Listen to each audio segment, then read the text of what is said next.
discussion here and go back to submitters. So I see Mr. Barber has arrived. Thank you, Mr. Maxwell. We'll kick you back into gear shortly, probably. Yeah. So, welcome. Kia ora.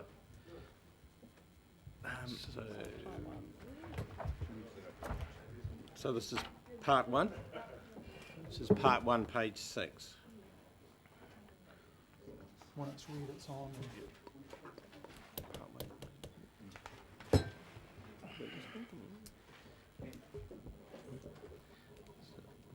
Tua ke au ki te mihi ki a koe taraka tira, ko tai mai ki te tako tō wero ki rungi te tepu, no reira, a ka nui te ko ki te Maori tuatahi o te rā, no reira, tēnā no koe. Engari tēnei wā, hapai ana te kaua ngai taua ki te mihi ki a rātau, ku rūpika tū ki a tuatarai, kore e kore a noho ana rātau i o whakahiwi, no reira, koutou ahu koko whetio rangitia, tēnei te mihi atu.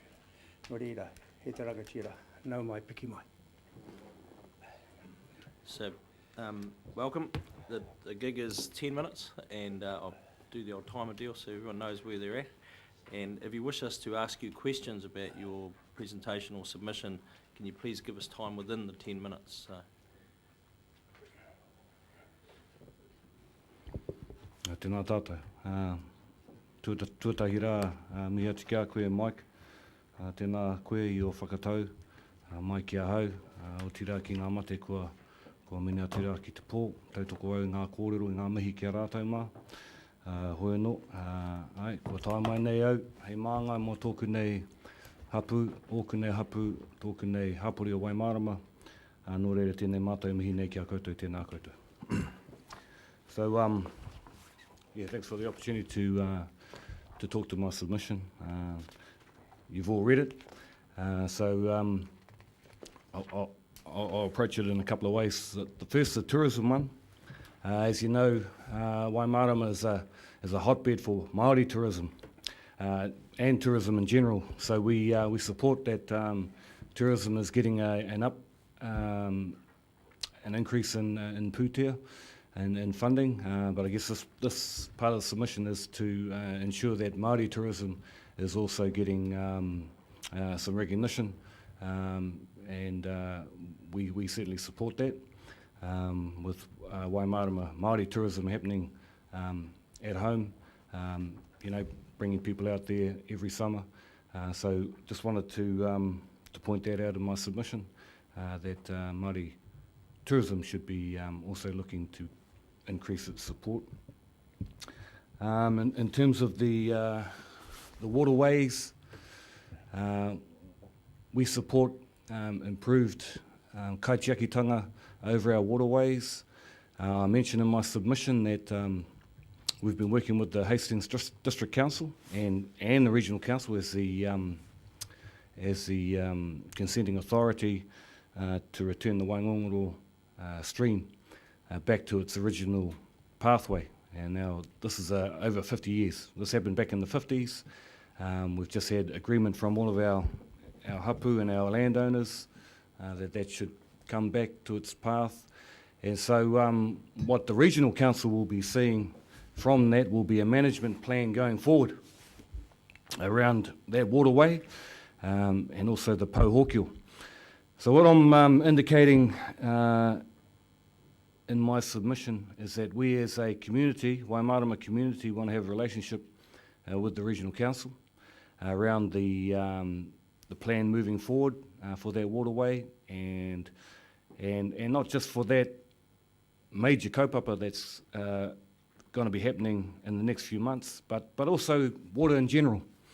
Water's a hot topic, as you know, but especially in Waimarama with the increase in population over the summertime, proper management of water supply, and all that is a major. And so we want that to continue, but I guess the crux of my submission is that we as mana whenua want to have a relationship with this council, and we haven't had much of one to date. And I know you have a Maori committee, and I know you have a regional planning committee, but we want the opportunity as a community and as hapu and marae to have a direct relationship with you guys. And I bring an example of what can be achieved when that happens. This is the Waimarama Community Plan. It was done in 2013 in partnership with the Hastings District Council. Within it is everything to do with our waterways, with our beach, with our people, economic development, you name it, it's in here. But I just bring that as an example because, great things can happen when we sit around the table together and actually look around what your aspirations are, what you've outlined in your plan, and what our aspirations are, which we've outlined in our marae and our hapu plan. And to sit together and put something like this together, because what I've found in my experience as a marae chairman is that, oftentimes we can't progress a take because the regional council is not in the room.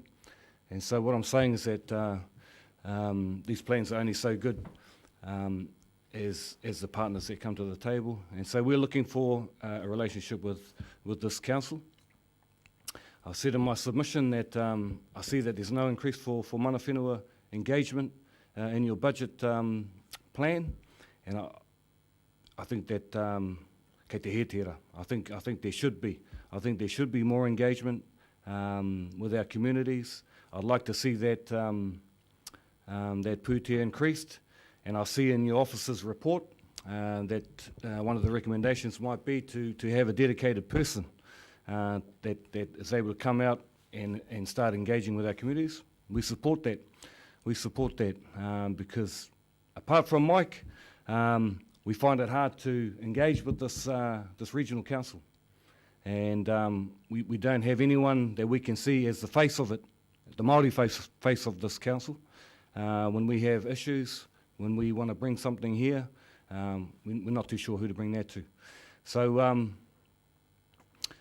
I've got 4 minutes left. I think I've covered off my submission. Open it up to questions. Kia ora. Kia ora. Okay, questions? Councillor Pike. Yeah, kia ora, Barber. Bayden, I mean, that plan that you're talking about there, who was involved in it? What groups? Was it Hastings District Council? Just leave your microphone on.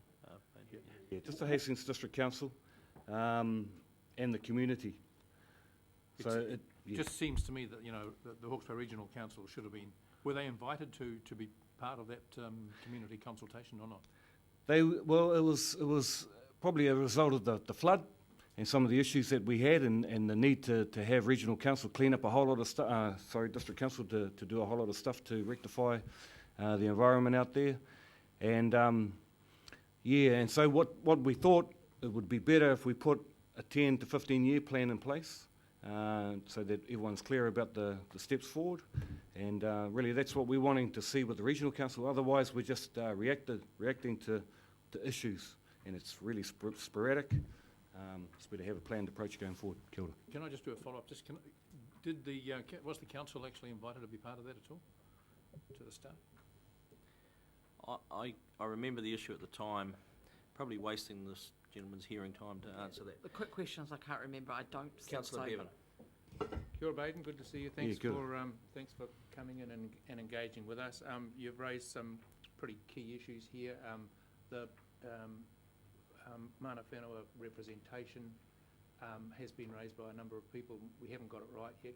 It's something that we need to address. So I don't want to spend too much time talking about that. Yeah. I'm more interested in talking about the tourism. You're probably aware that Hawke's Bay Tourism came in and spoke to us earlier today, and I didn't get a chance to ask a question to them because I used up all of their time. But I wanted to ask them about Maori tourism because, again, it's been raised by a number of people as an issue for us to have a think about. And what they said was they were actually very praiseworthy of the tourism facility you've got out at Waimarama. They said it's fantastic and it's a really good asset. Maybe isn't getting the publicity that it needs to have. But they also said they made a comment about the difficulty of engaging in that space for them as an organisation because they haven't got a go-to person or people to speak to. Now, how can we address that? Well, I know there is a Maori Tourism Hawke's Bay group. I think they've had their issues in the past, administration, whatever. Yeah.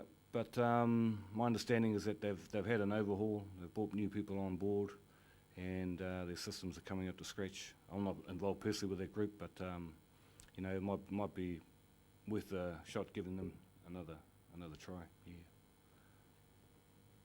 Councillor Scott, last question. Thank you very much for your presentation, and just picking up on the facility that you offer for tourism out there, can you see it spreading beyond booked groups? It's a thing about numbers, isn't it, and the ability to actually employ the people there, because... Yeah. I think there's a lot of room for growth out there. We get a lot of schools that come out to Waimarama, out to the marae. So I guess what I'm saying is that there's a lot more opportunity in Hawke's Bay for Maori tourism, not just the Hakekino Pā experience, and that's really the push of this submission, is that we need to open, as Regional Council, open your sites a bit further. You know, the Pou and Hastings, and each of our marae have got a story to tell, and you know, we need to be using that to try and attract the tourism dollar. Kia ora. Thank you, sir. Kia ora. Alrighty. And thank you very much for your submission and your ability to let us ask you some questions, which is greatly appreciated, and we will be in touch. Thank you. You've opened up a discussion.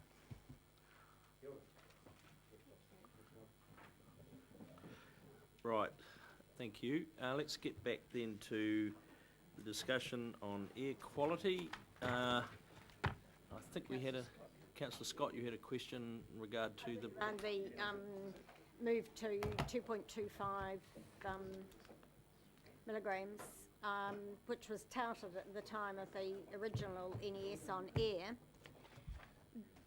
The results of that NES were extremely, and we're still working through the cost of implementing it now, a very costly exercise.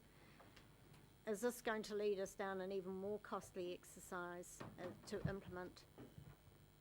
Look, I know it's all based on the health risks around 2.225, and it could actually change the whole profile of what's causing that, couldn't it? You know, the short answer is I don't know. And I guess that's part of the value of the work we're putting forward, is how big is the issue for this region, or how big is the issue full stop. If the NES is going to be reviewed, there will be a process of engagement and consultation with the community as well as this council in terms of what the final format of the NES is. If it changes at all, I don't know, and what the implications are, I can't answer. But having this information understanding certainly helps that conversation to describe, well, how much of an issue is there and what would need to change to achieve any target around 2.5, and how long would we need to do that in a manner that our communities can afford, both from a financial perspective as well as a health perspective. I was jumping the gun by trying to gaze into the future. But one of the difficulties that came out of the original NES, that there wasn't sufficient consultation with the sector group around some of the issues in the first place. We had to fight quite hard to get some changes to it because it was really imposed by the MFE. Are we going to get a more cooperative, are you sensing a more cooperative approach to coming up with some sensible solutions around this? Well, I guess it's encouraging that they've come back and said to us they're thinking of changing it, and we haven't just had a change land on us or have it, have an unreasonable time frame to work to. So it's encouraging that we're getting advance notice and we can get organised for it. And I think, given the way MFE is working with the regional sector now, I would anticipate a more fulsome engagement of us in the overall discussion around what needs to change and when and what the targets might be. All of those things I think will be we'll be more engaged with it and have more opportunity to influence it. And again, having this information is helpful in that conversation. If I could just have a follow-up question, Chair. So if the MFE is going to change the test from 10 to 2.25, when's your estimate of when it's likely to be signalled to us, and what our time frame will be for implementing it? Look, again, I don't know. What I'm picking is that the way they've worked through issues around national guidance or national standards or national policy processes of late has been to engage the regional sector very early on in that, to work up all of the detail around that before you even go out formally to consult with the public. So they've had the opportunity to bounce it around with us to use our intelligence and our information to help inform the discussion before they then go away and talk to their minister about what the standard might be and how it might work. So they're using us as a sounding board, and we are much closer in terms of that engagement than we've probably been in a long time. I'm sure the staff who could comment more thoroughly than that, but we certainly do have a very, very close working relationship with them around these things. So how long is it going to take? I just don't know. But there is some way to go. Yeah, I think if I could perhaps, through you, Mr Chair, also answer Councillor Bevan, when the current National Environmental Standard was first promulgated in 2004, in fact it was gazetted, so it came in pretty well straight away, a number of councils, including ourselves, were effectively caught out because we weren't monitoring for PM10.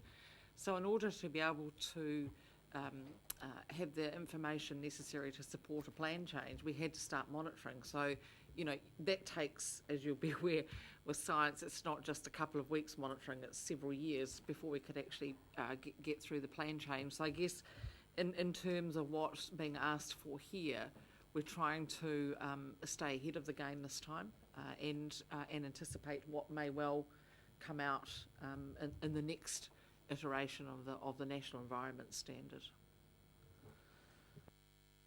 Councillor Belford. I certainly support this.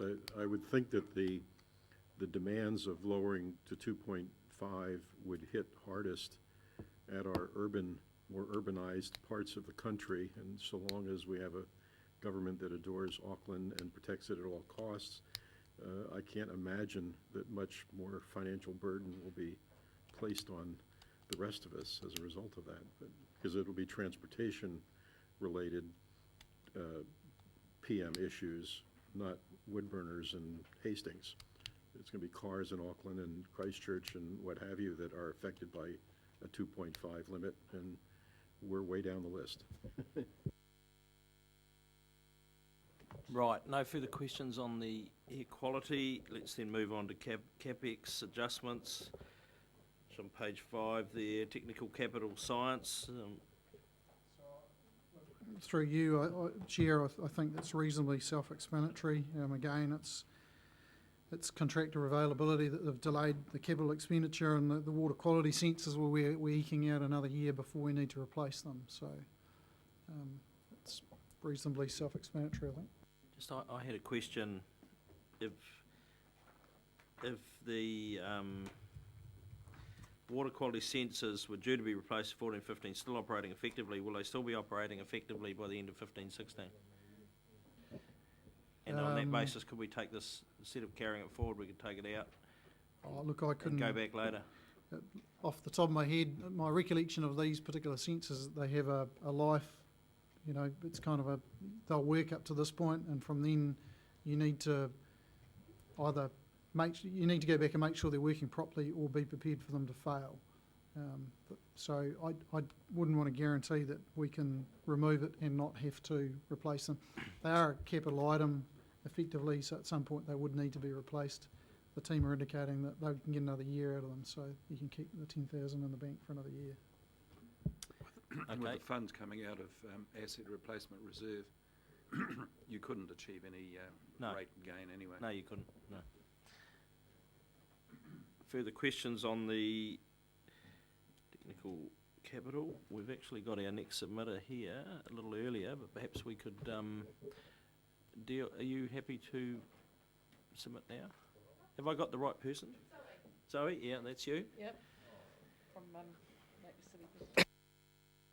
So I suggest we actually have this submission and then we'll break for morning tea if that's any help to you.